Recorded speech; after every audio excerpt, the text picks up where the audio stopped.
Lisa couldn't believe her luck when she got the job at the marketing company downtown. After months of interviews and rejections, she finally had a chance to work somewhere that felt modern and friendly.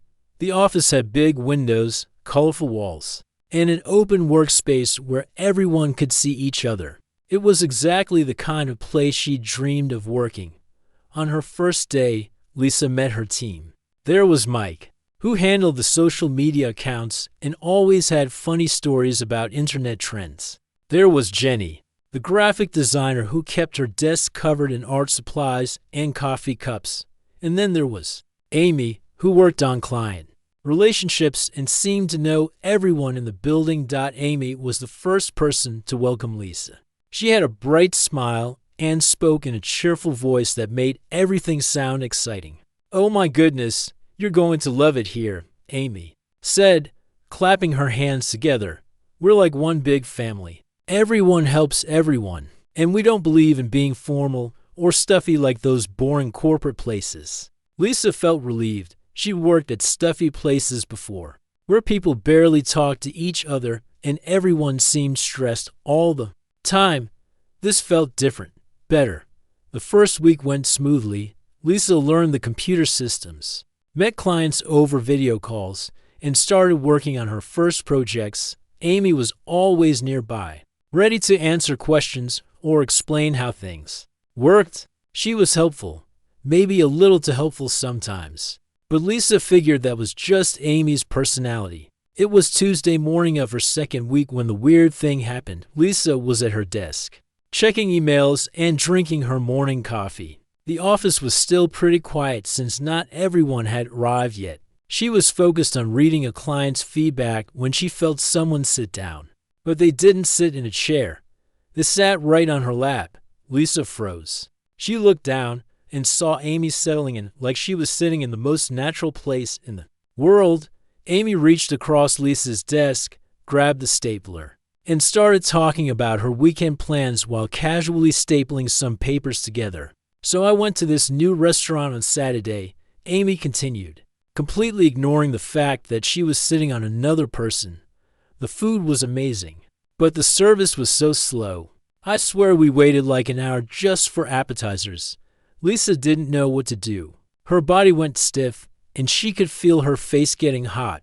Was this normal? Was this how people acted at this company? Maybe Amy had a different background or came from a culture where this was okay. Lisa didn't want to seem rude or judgmental, especially since she was still new. Amy kept talking, using Lisa's desk like it was her own. She picked up a pen, wrote some notes, and even took a sip from Lisa's water bottle without asking. The whole time, she stayed sitting on Lisa's lap like it was a perfectly normal chair. Other people started arriving at the office. Mike walked by and did a double take when he saw Amy sitting on Lisa. He raised his eyebrows but didn't say anything. Jenny glanced over from her desk and quickly looked away, like she was trying not to stare. Lisa felt her embarrassment growing. With each person who noticed, after what felt like forever, but was probably only 5 minutes. Amy finally stood up. "Okay, I better get to work," she said cheerfully. "Thanks for letting me borrow your stapler." She walked back to her own desk like nothing unusual had happened. Lisa sat there, trying to process what had just occurred. She looked around to see if anyone else thought it was strange, but everyone was busy with their own work. Maybe she was overreacting. Maybe this was just Amy's way of being friendly. She tried to focus on her emails, but her mind kept going back to the weird moment. It wasn't that Amy was heavy or that she'd hurt her physically. It was more about the complete lack of personal space. Lisa barely knew Amy, and suddenly she'd been treated like furniture. At lunch, Lisa sat with Jenny and Mike in the break room. She wanted to ask about Amy's behavior, but wasn't sure how to bring it up without sounding like she was complaining about a coworker. "So, Amy seems really friendly," Lisa said carefully. Jenny laughed. "Oh yeah, Amy's definitely friendly. She's been here for 3 years and knows everyone's business." "She's helpful," Mike added, "but she can be a lot sometimes. She doesn't really understand personal space." Lisa felt a little better knowing she wasn't the only one who noticed. But Mike's comment was vague. Did he mean Amy talked too much? Or did he mean something more specific? The rest of the day passed normally.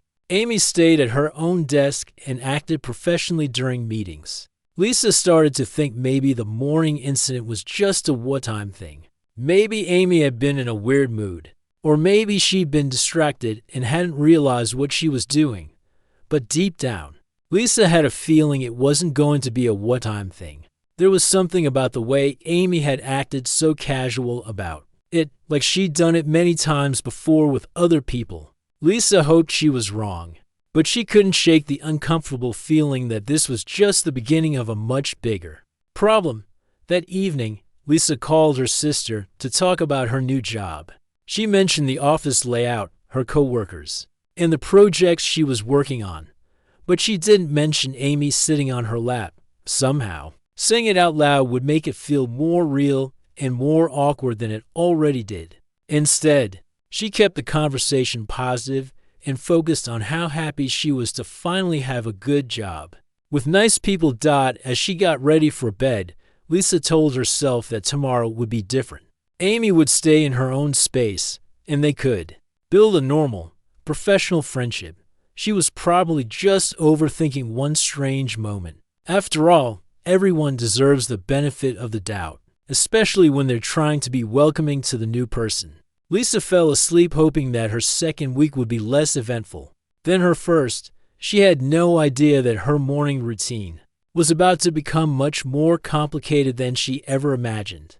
Lisa woke up Wednesday morning feeling optimistic. She convinced herself that Tuesday's incident was just a fluke. Maybe Amy had been having a weird day, or maybe she'd been distracted and hadn't realized how inappropriate her behavior was. Today would be different. She arrived at the office at her usual time, grabbed her coffee from a machine in the break room, and settled in at her desk. The morning sunlight was streaming through the big windows, and she felt ready to tackle her projects. She opened her laptop and started checking her emails, feeling productive and focused. Then she heard footsteps approaching. Before she could even look up, Amy was there, and without any warning or greeting, she plopped down right on Lisa's lap again. "Good morning," Amy said brightly. As if she was sitting in a completely normal place, she reached for Lisa's keyboard and started typing her own password into the computer next to Lisa's. "I hope you don't mind, but my computer is acting super slow today, so I thought I'd just check my emails from here real quick." Lisa's mouth fell open. This wasn't a one-time thing. This was apparently Amy's normal behavior. Lisa could feel Amy's weight pressing down on her legs, and the whole situation felt even more uncomfortable than it had the day before. Because now she knew it wasn't an accident. Amy. Lisa started, but Amy was already deep into reading her emails out loud. "Oh no, Mrs. Johnson wants to change the entire design concept again. This is the third time this month. I swear, some clients just don't know what they want." Amy turned slightly to look at Lisa, still sitting on her lap. "Have you ever worked with really indecisive clients? It's so frustrating." Lisa tried to shift in her chair, hoping Amy would get the hint that this was uncomfortable. But Amy just adjusted her position and kept talking. Other people were starting to arrive at the office, and Lisa could see them noticing the strange scene at her desktop. Mike walked by and shook his head with a knowing smile. Jenny glanced over and quickly looked away, like she was embarrassed for Lisa. Even Tom from the accounting department did a double take when he passed by on his way to the coffee machine. Amy seemed completely oblivious to everyone's reactions. She continued using Lisa like a human chair while she scrolled through emails, made phone calls, and even ate her breakfast. She had brought a bagel and cream cheese, and she sat there munching away while Lisa tried to figure out how to escape this bizarre situation. "So I was thinking," Amy said between bites, "maybe we could work together on the Peterson account. You're new, but you seem really smart, and I could show you some tricks I've learned over the years." Lisa wanted to say that she'd love to collaborate professionally, but that this current arrangement wasn't exactly professional. However, she found herself just nodding and making agreeable sounds while Amy continued to treat her like furniture. The Worst part was that Amy wasn't being mean or hostile. She was actually being friendly and trying to include Lisa in work discussions. But she was doing it while sitting on her lap, which made everything feel surreal and uncomfortable. After about 20 minutes, Amy finally stood up. "Okay, my computer should be working better now. Thanks for letting me use yours." She walked back to her own desk like nothing had happened. Lisa sat there feeling confused and frustrated.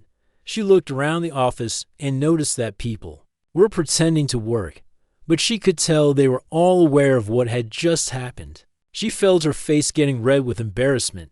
Thursday morning, Lisa decided to arrive at work 15 minutes earlier. Maybe if she was already deep into her work when Amy arrived, Amy would go to her own desk instead. Lisa got there, settled, and with her coffee, and started working on a presentation that was due next week. But her plan didn't work. Amy arrived at her normal time, saw Lisa at her desk, and walked straight over. Without hesitation, she sat down on Lisa's lap and started her morning routine all over again. "Oh good, you're here early too," Amy said cheerfully. "I love morning people. There's something so peaceful about the office before everyone else gets here, don't you think?" Lisa couldn't believe it was happening again. Amy wasn't just doing this randomly, it was becoming a daily routine. Amy had apparently decided that Lisa's lap was her preferred morning seating arrangement, and she saw nothing wrong with it. This time, Amy stayed even longer. She made phone calls to clients while sitting on Lisa's lap. She had Lisa pull up documents on her computer so they could review them together. She even asked Lisa to take notes while she dictated ideas for a new marketing campaign. Lisa felt trapped. She couldn't just dump Amy off her lap without causing a scene. But she also couldn't concentrate on her work with someone literally sitting on top of her. She tried subtle hints, clearing her throat, shifting uncomfortably, mentioning that she needed to focus on her own projects. But Amy either didn't notice these signals or chose to ignore them completely. By Friday, Lisa realized this had become Amy's established morning routine.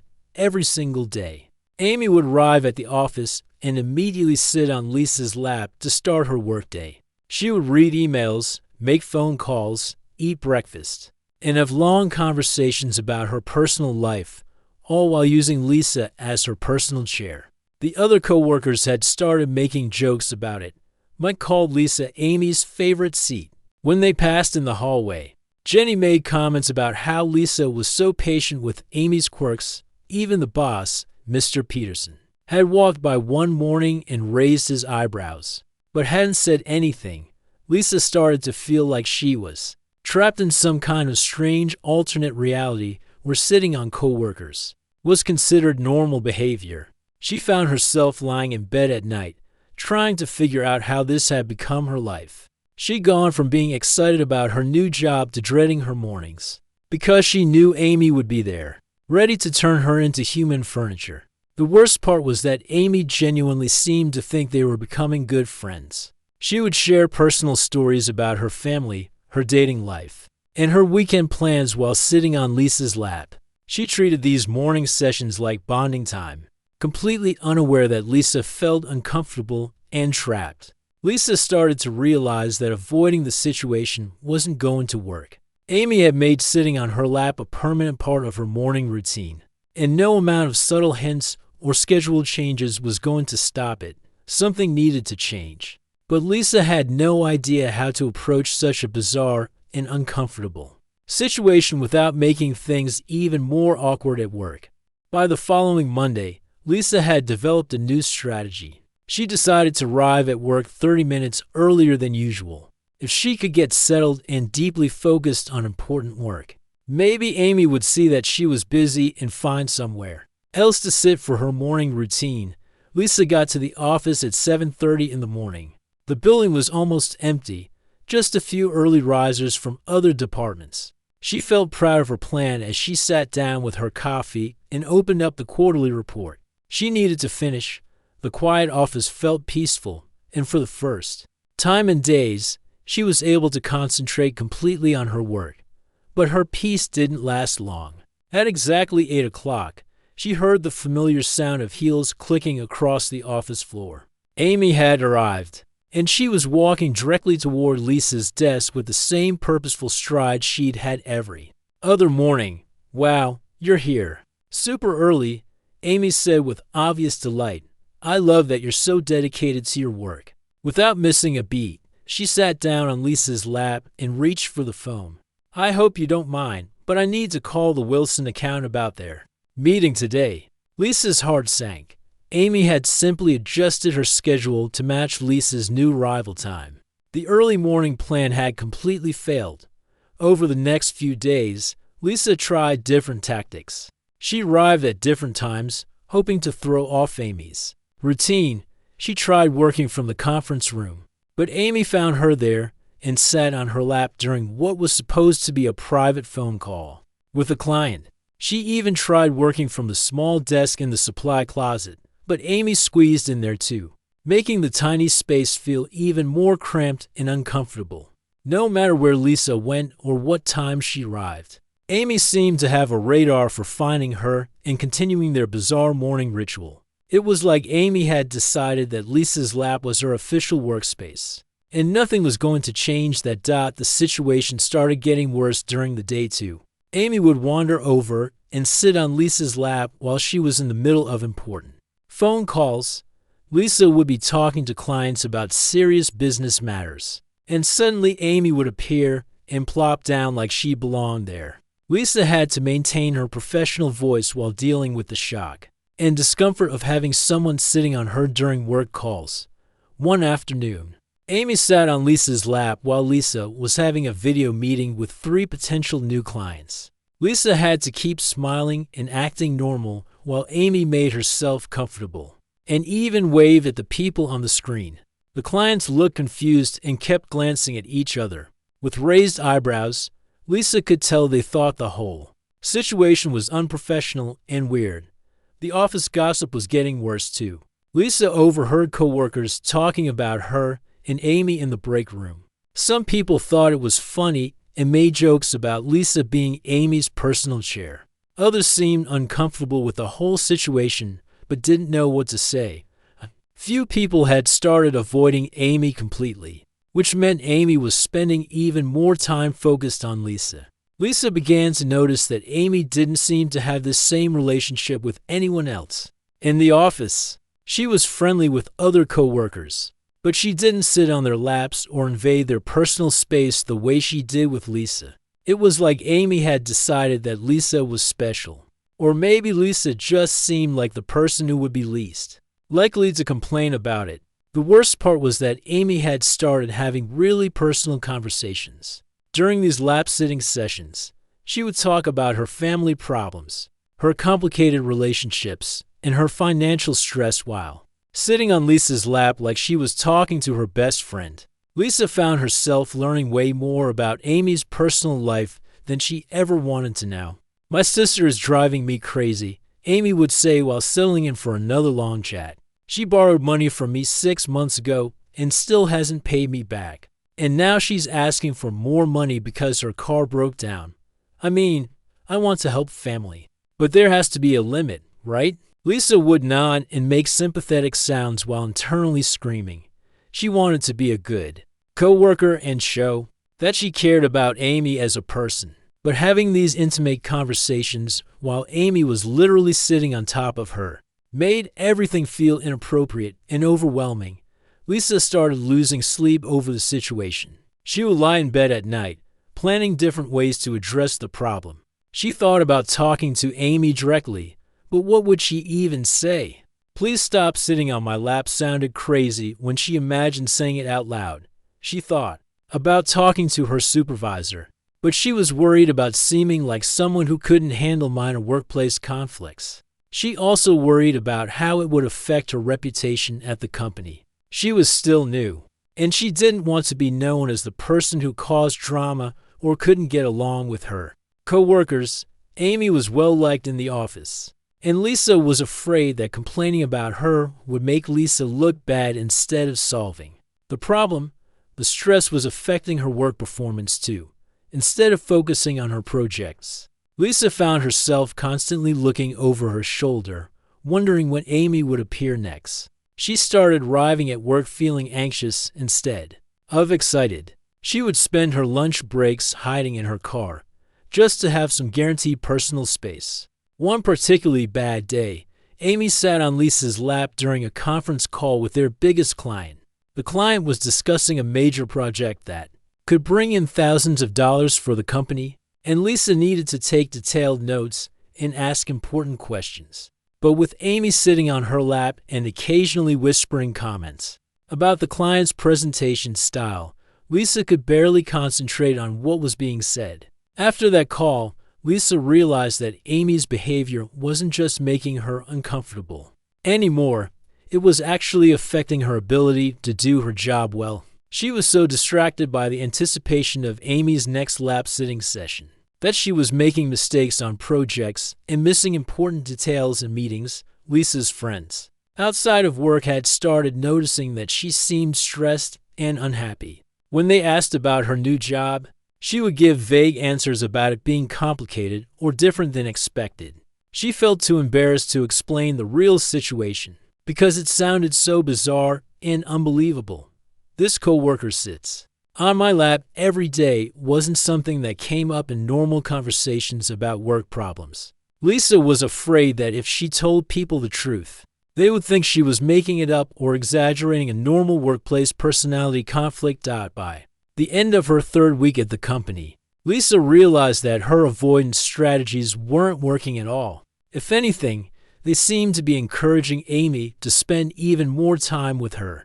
Amy had started commenting on how much she enjoyed their special friendship and how glad she was that Lisa was so understanding and easy to work with. Lisa knew that something had to change, but she still had no idea how to approach such an unusual and uncomfortable situation without potentially making everything much worse.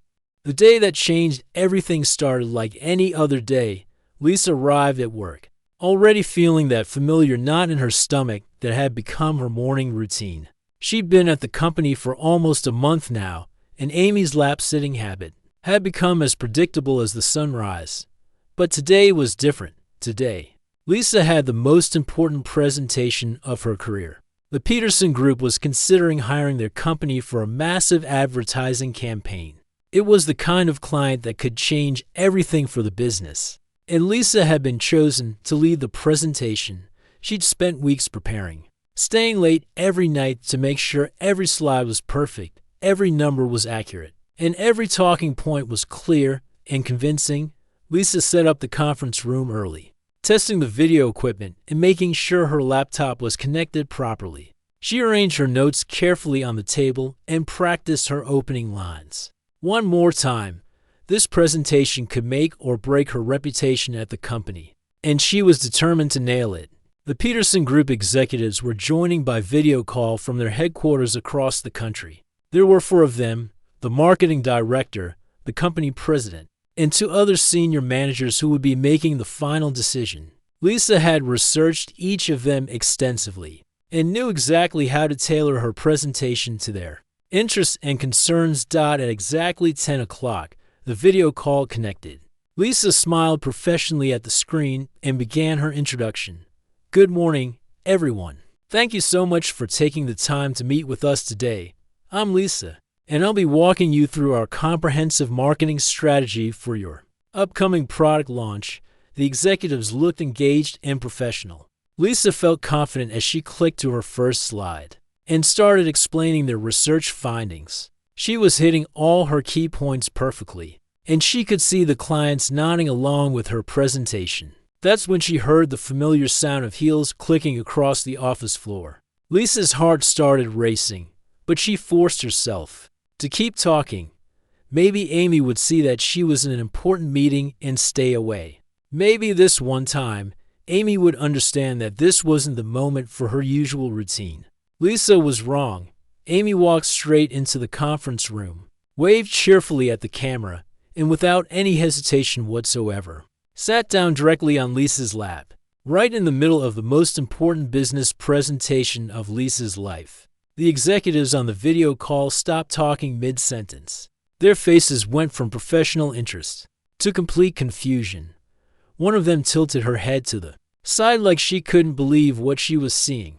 Another executive looked like he was trying not to laugh. The company president just stared at the screen with his mouth slightly open.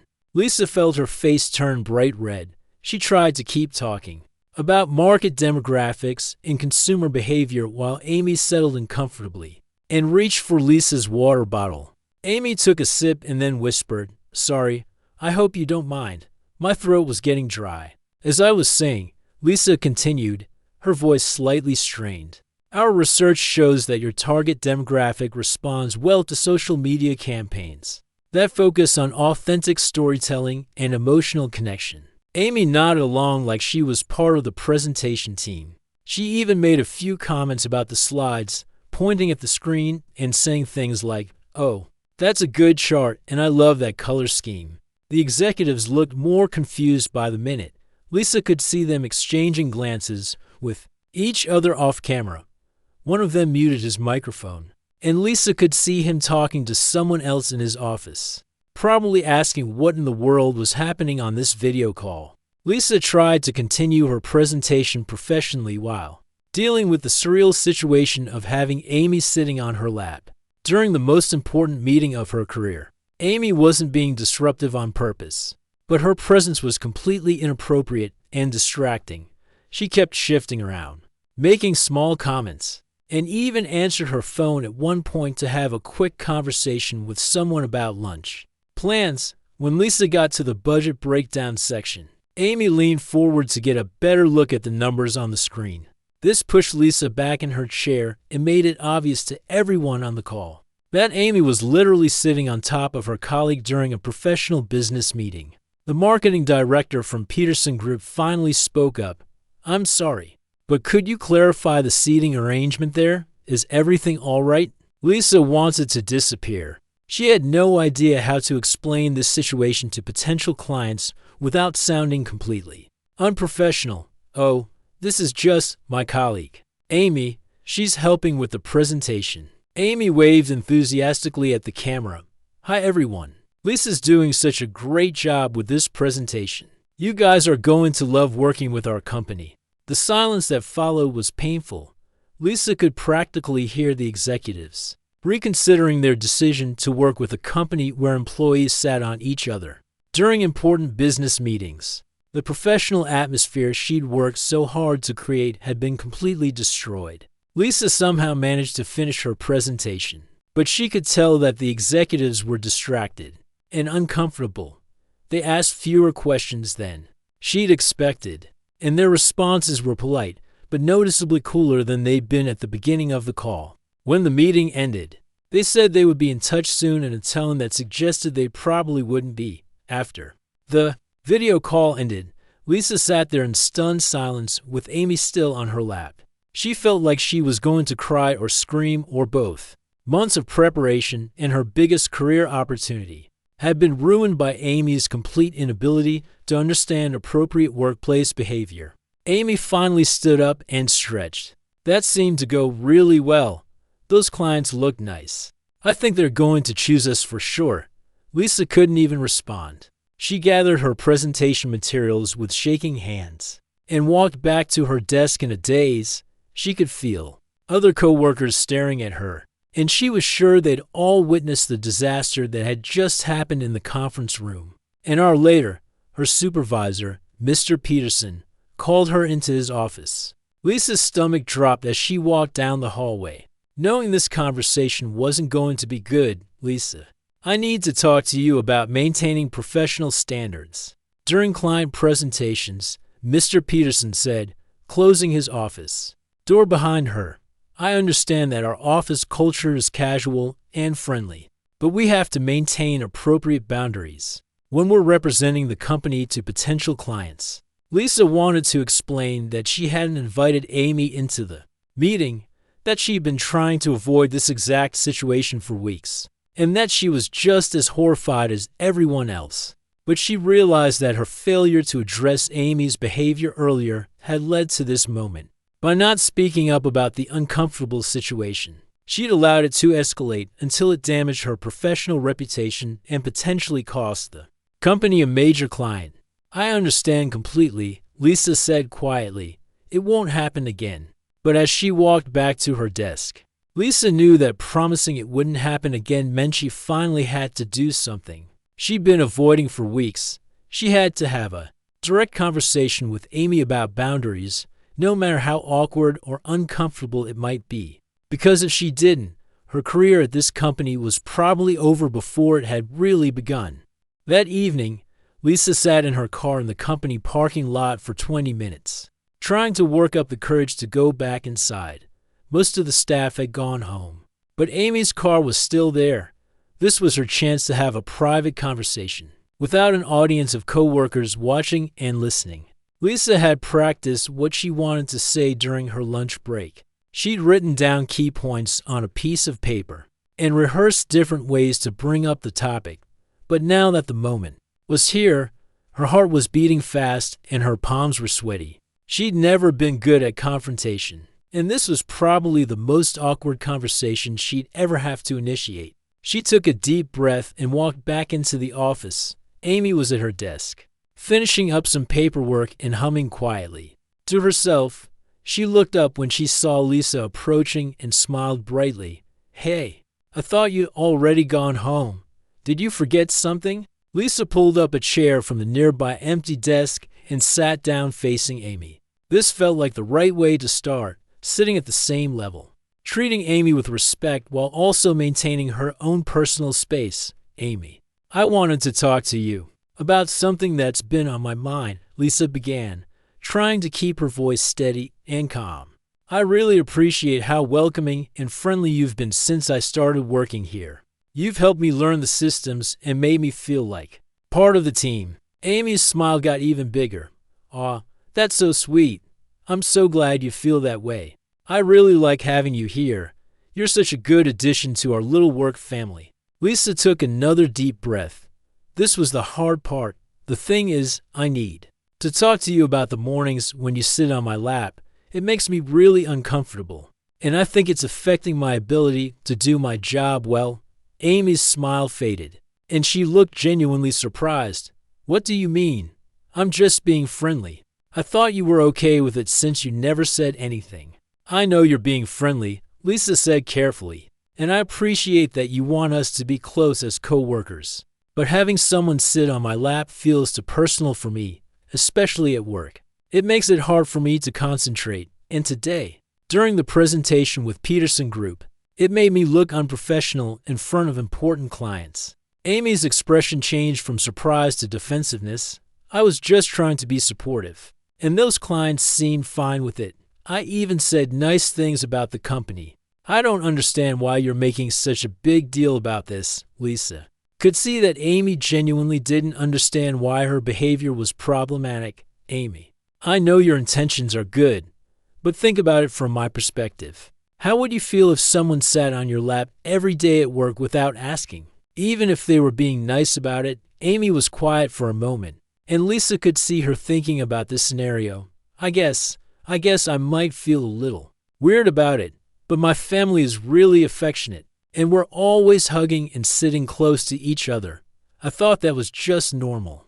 "I understand that different families have different ways of showing affection," Lisa said, feeling relieved that Amy was starting to see her point. "But at work, we need to maintain professional boundaries. When you sit on my lap, it makes me uncomfortable, and it can make clients and coworkers think our company doesn't have appropriate workplace standards." Amy looked down at her hands. "I didn't realize it was making you uncomfortable.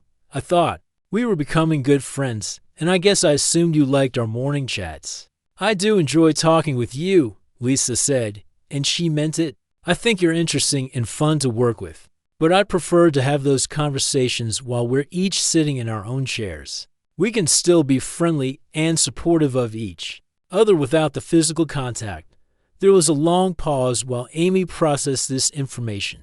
Lisa could see different emotions crossing her face: embarrassment, disappointment, and what looked like understanding. "I'm sorry," Amy said finally. "I really didn't mean to make you uncomfortable. or caused problems with your presentation today. I grew up in a big family where everyone was always touching and hugging, and I guess I never learned that other people might feel differently about personal space. Lisa felt a wave of relief. Thank you for understanding. I was worried about having this conversation because I didn't want to hurt your feelings or make things awkward between us. No, I'm glad you told me, Amy said. I would hate to think I was making someone uncomfortable and they felt like they couldn't say anything.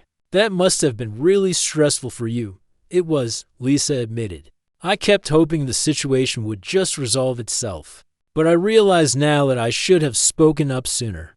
I didn't want to seem rude or unfriendly, especially since I'm still new here. Amy nodded thoughtfully. I can see how that would be hard, and I'm sorry I put you in that position. From now on, I'll respect your personal space. I promise I won't sit on your lap anymore. The conversation continued for another 10 minutes, with both women discussing boundaries in workplace relationships. Amy shared more about her family background and how she'd never really thought about the fact that not everyone was comfortable with physical closeness. Lisa explained that she valued Amy's friendship but needed to maintain professional boundaries to do her best work. By the time they finished talking, both of them felt better about the situation. Amy seemed genuinely sorry for causing problems, and Lisa felt proud of herself for finally addressing the issue directly, instead of hoping it would go away. The next morning, Amy arrived at her usual time and walked toward Lisa's desk. For a moment, Lisa tensed up, wondering if their conversation had really changed anything. But Amy stopped at her own desk, sat down in her own chair, and called out, "Good morning, Lisa. How's your coffee today?" "It's great, thanks," Lisa replied, feeling a huge sense of relief. "How was your evening?" They had a pleasant conversation from their respective desks, sharing updates about their projects and discussing their plans for the weekend. It felt natural and friendly, but also professional and appropriate. Over the next few weeks, Lisa and Amy developed a much healthier working relationship. They collaborated on projects, shared ideas during meetings, and even had lunch together. Occasionally, Amy proved to be a valuable colleague and a genuinely nice person once she understood and respected Lisa's boundaries. The Peterson Group never did sign with their company, but Lisa learned later that it wasn't entirely because of the awkward presentation. The clients had ultimately decided to go with a larger advertising firm that had more experience with their specific industry. Mr. Peterson told Lisa that while the meeting hadn't gone perfectly, he was impressed with how she handled the situation afterward and took responsibility for maintaining professional standards. Lisa realized that learning to set boundaries wasn't just about this one situation with Amy. It was a skill she needed to develop for her entire career. She started speaking up more in meetings when she had ideas to contribute. She learned to say no to unreasonable requests without feeling guilty. She discovered that being direct and honest in professional relationships was actually more respectful than avoiding difficult conversations and hoping problems would solve themselves. Amy, meanwhile, became more aware of social cues in workplace norms. She started asking before borrowing things from coworkers' desks instead of just taking them. She knocked on office doors before entering. She learned to read body language better and respect when people seemed busy or stressed. The whole experience taught both women valuable lessons about communication, respect, and professional relationships. Lisa learned that avoiding uncomfortable conversations often makes problems worse instead of better. Amy learned that good intentions don't automatically make behavior appropriate, and that being a good friend or colleague means respecting other people's comfort levels. 6 months later, Lisa and Amy were working together on a major campaign for a new client. As they sat in the conference room, each in their own chair, reviewing their presentation materials, Amy looked over and smiled. "I'm really glad you had that conversation with me," Amy said. "I learned a lot about myself and how to be a better coworker, and I think we actually work better together now than we did before." Lisa smiled back. "I'm glad to. It was scary to bring up, but I'm proud that we were both mature enough to handle it well. I think we make a pretty good team, and they did.